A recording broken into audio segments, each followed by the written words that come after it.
प्रिय बंधुओं, आप सबको मेरा नमस्कार है।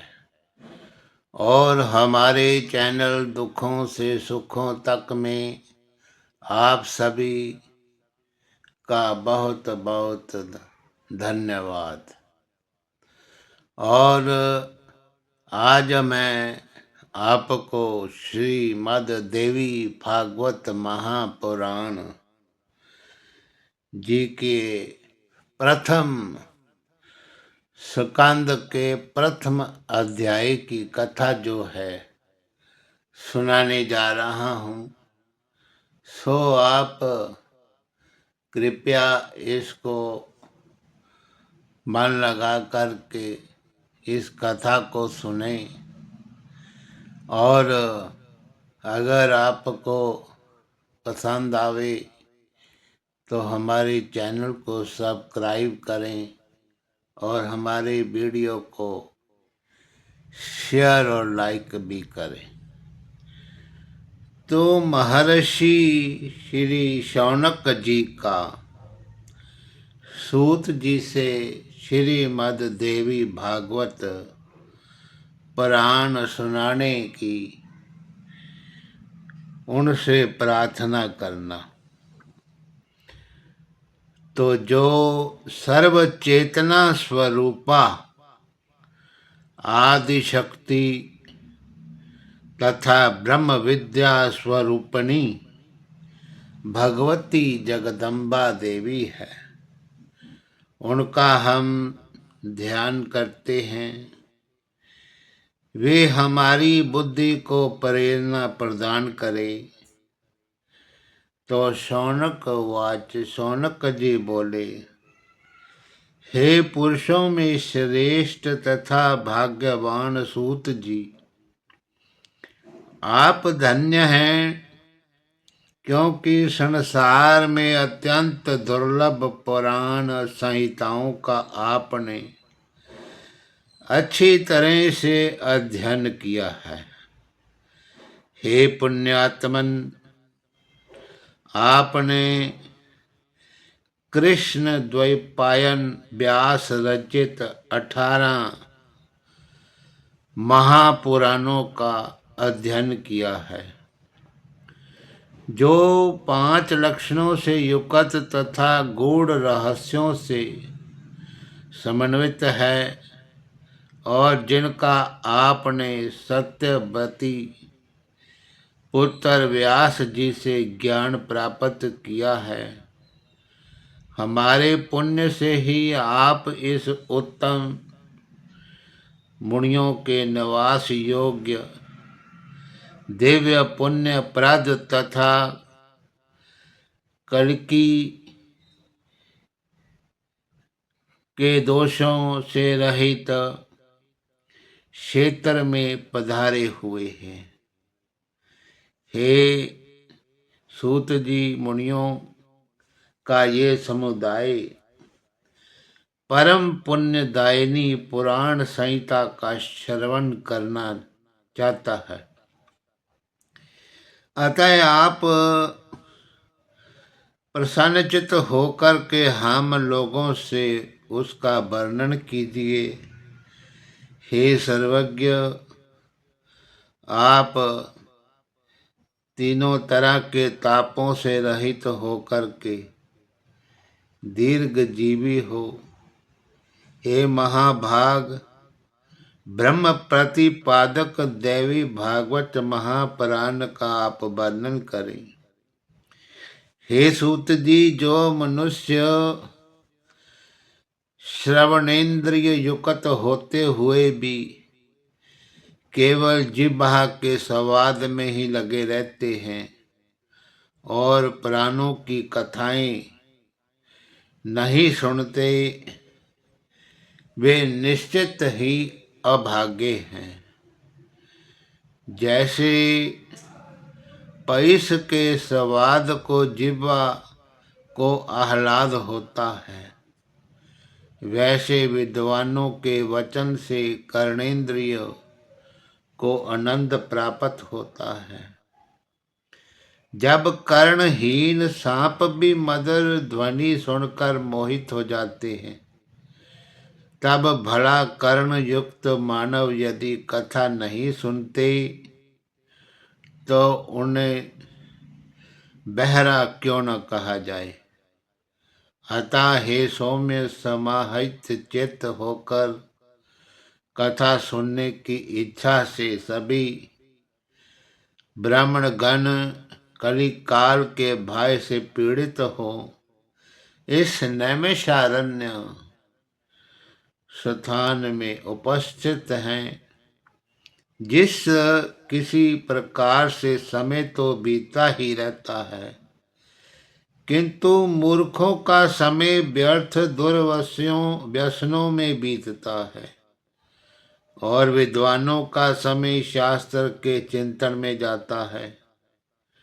शास्त्र भी विचित्र प्रकार के तर्क वितर्क से युक्त हैं और वे अनेक अर्थवाद तथा हेतुवाद से युक्त और बहुत विस्तार वाले हैं। उन शास्त्रों में वेदांत शास्त्र, सात्विक मीमांसा, राजस तथा न्याय शास्त्र तामस कहा गया है, क्योंकि वे हेतुवाद से परिपूर्ण है। इस प्रकार है सौम्य, आपके द्वारा कहे गए पुराण कथा भेद से 3 गुणों वाले तथा 5 लक्षणों से समन्वित हैं। आपने ये भी बताया है कि उन पुराणों में ये श्रीमद् देवी भागवत 5वां पुराण है, पवित्र है, वेद के समान है और सभी लक्षणों से युक्त है। उस समय आपने प्रसंग वंश अत्यंत अद्भुत मुमुक्षु जनों के लिए मुक्तिप्रद मनोरथ पूर्ण करने वाले, धर्म में रुचि उत्पन्न करने वाले जिस पुराण को सूक्ष्म रूप में कहा था, उस उत्तम पुराण को विस्तार पूर्वक आप कहिए। उस दिव्य तथा कल्याणमयी श्रीमद् देवी भागवत पुराण को हम सभी द्विजगण आदर पूर्वक सुनने की इच्छा रखते हैं। हे धर्मज्ञ, गुरु भक्त एवं सत्व गुण से संपन्न होने के कारण आप कृष्ण द्वैपायन के द्वारा कही गई इस प्राचीन संहिता का ज्ञान प्राप्त कर चुके हैं। जिस प्रकार देवता लोग अमृत पान करते हुए तृप्त नहीं होते, उसी प्रकार हम लोगों ने भी यहाँ आपके मुखार बिंद से निकली कई कथाएं सुनी, किंतु अभी भी हम तृप्त नहीं हुए हैं। हे सूत जी, उस अमृत को धिक्कार है जिसके पीने से कभी मुक्ति नहीं होती, परंतु इस भागवत रूपी कथा सुधा के पान से तो मनुष्य शीघ्र ही भय संकट से मुक्त हो जाता है। हे सूत जी, अमृत पान के लिए जो हजारों प्रकार के यज्ञ किए हैं, उनसे भी सर्वदा के लिए हमें शांति नहीं मिली। यज्ञों का फल तो केवल स्वर्ग है। पुण्य क्षीण होने पर पुनः स्वर्ग से मृत्यु लोक में लौटना ही पड़ता है। इस तरह लगातार आवागमन के चक्कर में आना और जाना लगा रहता है। तो हे सर्वज्ञ, आप सब कुछ जानने वाले हैं। त्रिगुणात्मक काल चक्र में भ्रमण करते हुए मनुष्यों की ज्ञान के बिना मुक्ति कदापि संभव नहीं है। इसलिए सब प्रकार के रसों से परिपूर्ण तथा पुण्यप्रद श्रीमद् देवी भागवत की कथा आप कहिए, जो पवित्र मुक्तिदायक गोपनीय तथा ज्ञानी जनों को सदा ही प्रिय है। ये सुनकर सूत जी बोले, मैं धन्य और महान भाग्यशाली हूँ जो कि आप महात्माओं ने वेद वेद तथा अत्यंत पुण्यप्रद श्रीमद् देवी भागवत महापुराण के संबंध में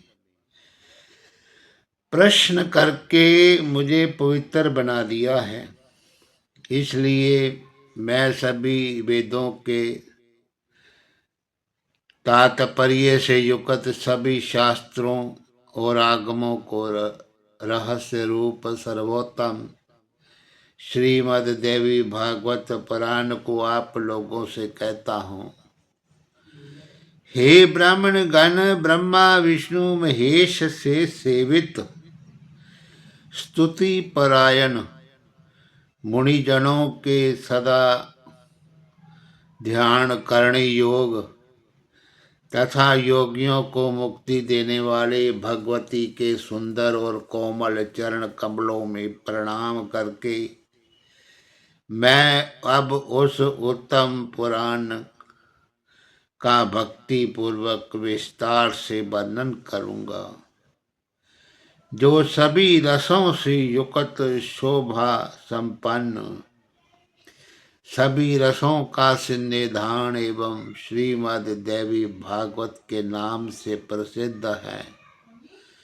वैदिक मार्गानुसार जिसे विद्या कहते हैं, जो सदा आदि शक्ति कही जाती है, जिन्हें योगी लोग पराशक्ति भी कहते हैं, जो सर्वज्ञ भव बंधन काटने में निपुण है तथा जो सबके हृदय देश में विराजती रहती है और दुरात्मा प्राणी जिन्हें नहीं जान सकते, मुनियों के ध्यान करने पर जो शीघ्र ही प्रत्यक्ष रूप में दर्शन देती हैं, वे भगवती सदा सिद्धि दायिनी बनी रहे।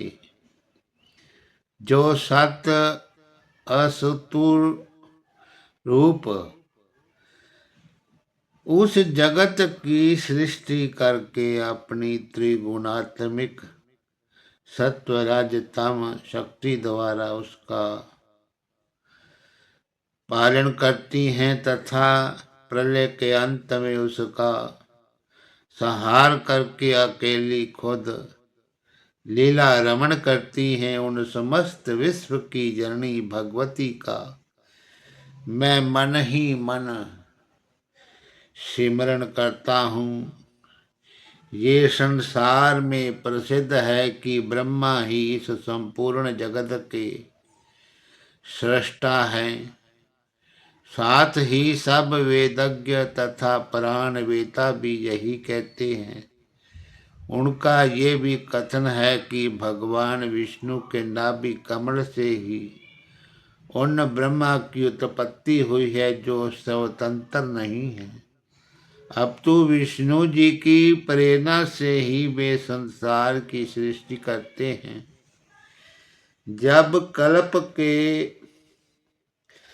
अंत में सर्वत्र जलमय हो जाता है, तब केवल शेष शव्या पर भगवान विष्णु शयन करते हैं और उन्हीं के नाभि कमल से ब्रह्मा का उत्पत्ति होता है। इस प्रकार जब सहस्र फन वाली शेष ही विष्णु के आधार हैं, तो फिर उन मुरारी को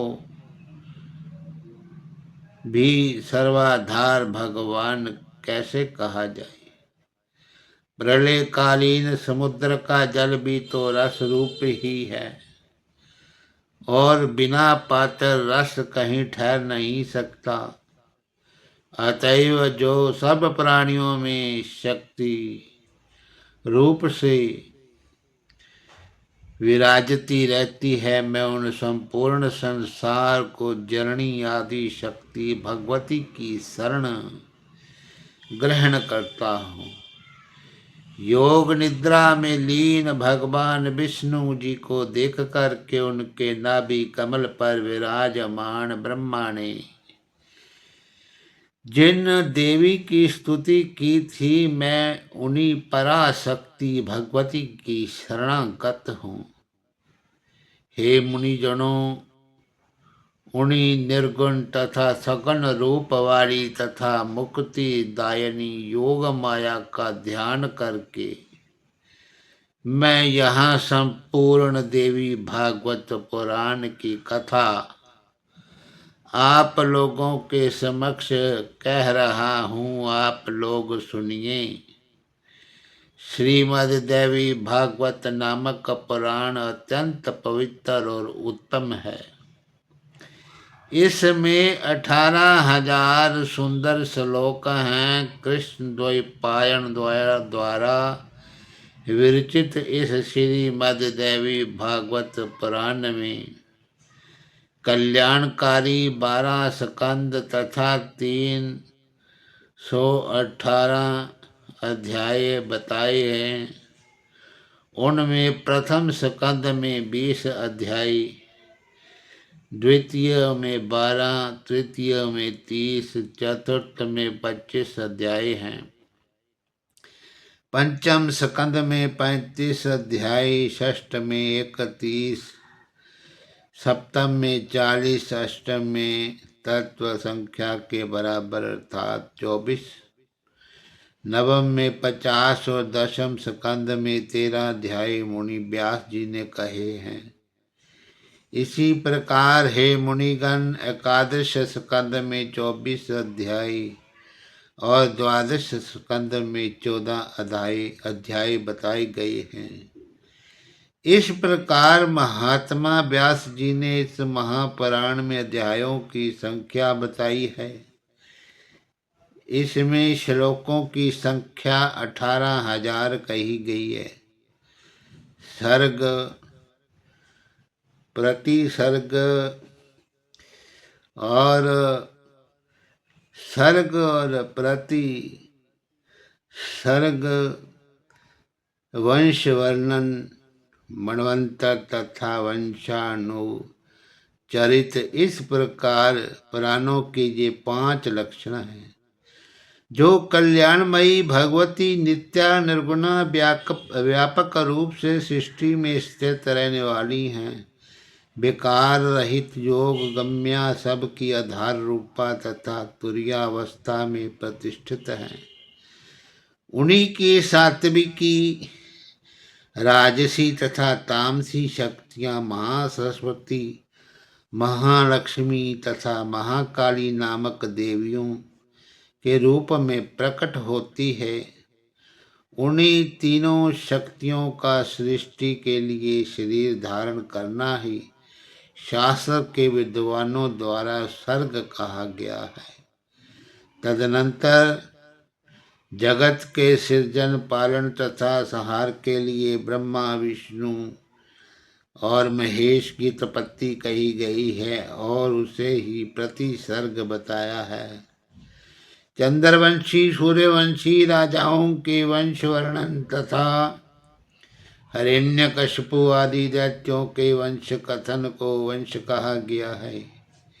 इसी प्रकार स्वयंभू आदि 14 मनुओं का वर्णन एवं उन्हें समय विभाग मन्वंतर कहलाते हैं। उन मनुओं की वंश का क्रमशः वर्णन करना ही वंशानुचरित कहा गया है। हे मुनिवरों, इसी प्रकार सब पुराण उपरयुक्त 5 लक्षणों से युक्त हैं। 1.25 लाख श्लोकों का महाभारत नामक ग्रंथ भी वेद व्यास जी ने ही रचा है। ये इतिहास कहलाता है जो वेद सम्मत होने के कारण 5वां वेद कहा गया है। शौनक जी बोले, हे सूत जी, हे वे पुराण कौन कौन से हैं और कितने हैं?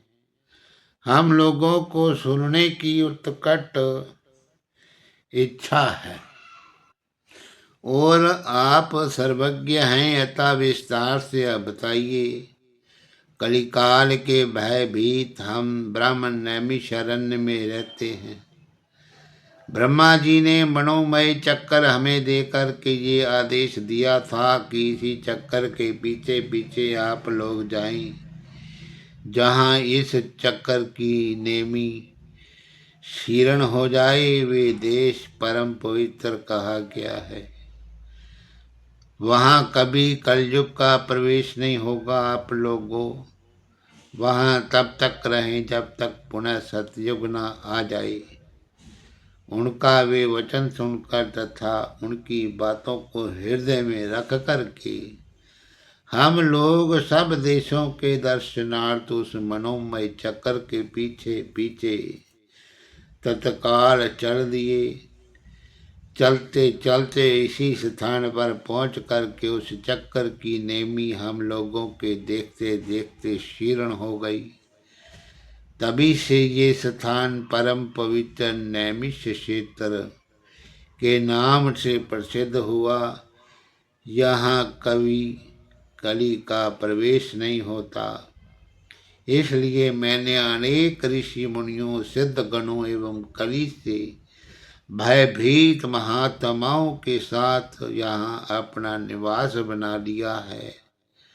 हम लोगों ने यहाँ पर चरु पुरोडाश आदि द्वारा अनेक पशु वधहीन यज्ञ किए हैं। जब तक सतयुग न आ जाए तब तक हम लोगों का यही रहने का दृढ़ निश्चय है। हे सूत जी, आप निश्चित रूप से हम लोगों के सौभाग्य से ही आप यहाँ पहुँचे हैं। इसलिए आप इस ब्रह्म संहित पावन पुराण की कथा कहिए। हे सूत जी, हम लोगों को सुनने की बड़ी इच्छा है और आप जैसे बुद्धिमान वक्ता भी प्राप्त हैं और इसलिए हम लोग भी अपना सभी कार्य त्याग करके चित्त एकाग्रचित्त करके यहाँ पर बैठे हैं। अतः हे सूत जी, आप चिरंजीवी हो तथा तीनों प्रकार के तापों दैहिक दैविक भौतिक से मुक्त रह के आप हम लोगों का परम पवित्र तथा कल्याणकारी श्रीमद् देवी भागवत पुराण सुनाइए, जिसमें धर्म अर्थ और काम का विधिवत वर्णन किया गया है। महर्षि वेद व्यास जी ने बताया है कि इसके द्वारा ज्ञान प्राप्त करके पुनः उससे मुक्ति मिलती है। हे सूत जी, महर्षि वेद व्यास जी ने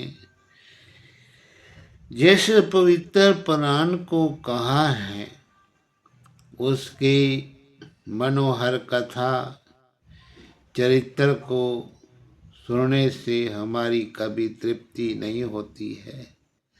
सभी गुणों का एकमात्र स्थान परम पवित्र समस्त संसार की जननी भगवती के लीला नाट्य के समान विचित्र सभी पाप समूहों का नाश करने वाले तथा सब प्रकार की अभिलाषाओं को पूर्ण करने वाली तथा भगवती जगदम्बा नाम से समन्वित श्रीमद् देवी भागवत महापुराण को आप प्रकट कीजिए। बोलिए श्री लक्ष्मी नारायण भगवान की जय। श्री दुर्गा मैया की जय। ओम सर्वबाधा विनिर्मुक्तो धन धान्य सुतान्वितः मनुष्यो मत प्रसादेन भविष्यति न संशय।